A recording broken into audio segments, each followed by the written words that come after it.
Burlington, Washington, a quiet, peaceful community about an hour north of Seattle. An unlikely setting for a battleground, but that's exactly what it has become. On a recent night, hundreds of parents, teachers, and students gathered at the local high school because of biology teacher Roger DeHart. Already, I'm being chastised or criticized that somehow my students can't understand.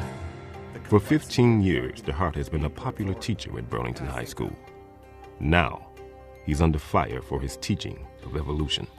Based on Darwinian evolution, or based on evolution, we would say that which ones would be the fittest? I think it's very important for students to understand evolution. I think it's important that I teach students evolution and that they understand it so that they'll be successful in universities if they choose to go on. Well, I love biology. The thing that intrigues me was just the different habitats and ecosystems and things like that. I was intrigued by that.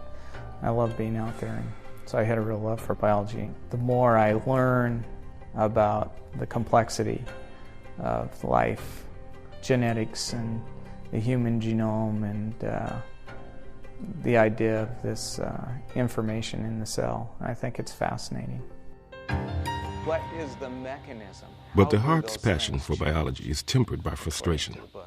Frustration that students aren't learning enough about evolution. According to DeHart, teachers and textbooks are not presenting an accurate representation of evolutionary theory. Either some of the current leading research is being left out, so it's dated, or else it's just plain misrepresented.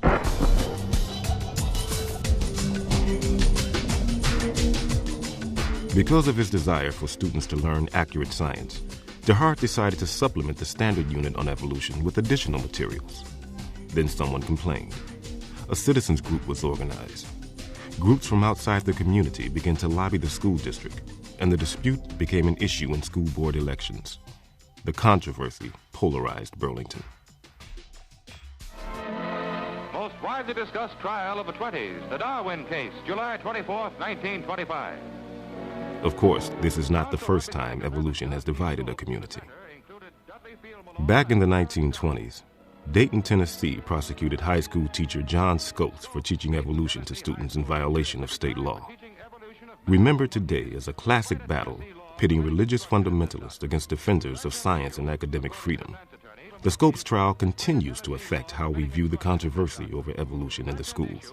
According to defense attorneys, was the right to teach what science had found factual.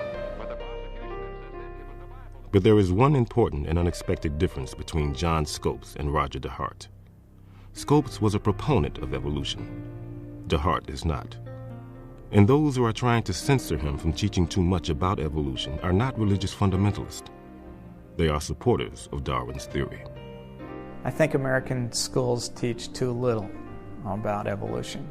I think that a lot of the information regarding evolution is taught uncritically.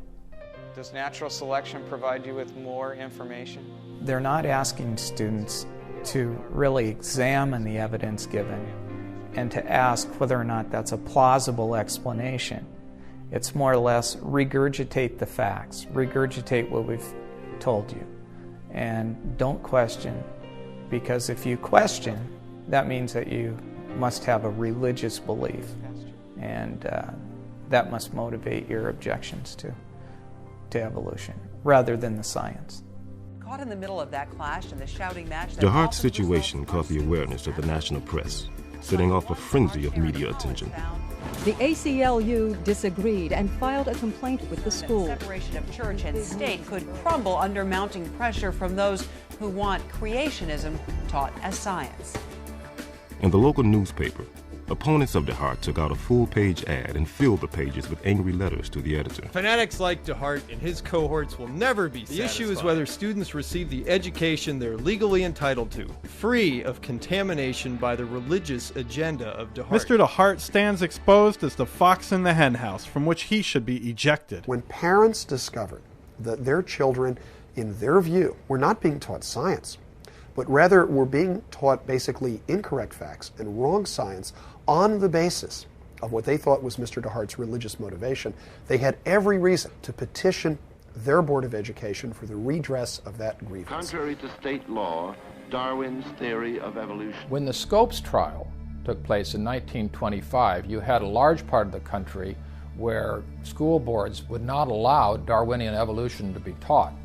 I think that's hardly true anywhere, and certainly nobody wants that to be true today. What you have is the Scopes trial turned on its head now, because you've got people who say in school boards, you can't teach any criticism of Darwin. Often all we hear about are the creationists who are trying to stop teachers from teaching evolution. But that really is an outdated stereotype. If it ever was accurate, it certainly isn't any longer. The sort of teachers now not allowed to teach science are teachers like Roger DeHart, who are being told that they can't criticize Darwin in the classroom. The Roger DeHart controversy is just typical of many in the country. What he's trying to do is show that there are serious, growing concerns among scientists about Darwinian evolution. The controversy in modern times is not between science and religion, it's between two different interpretations of the same scientific evidence. It's not science versus religion, it's science versus science. There's no controversy among scientists over whether evolution took place. I don't know anybody who argues against whether evolution took place, except for those who have religious reasons for it.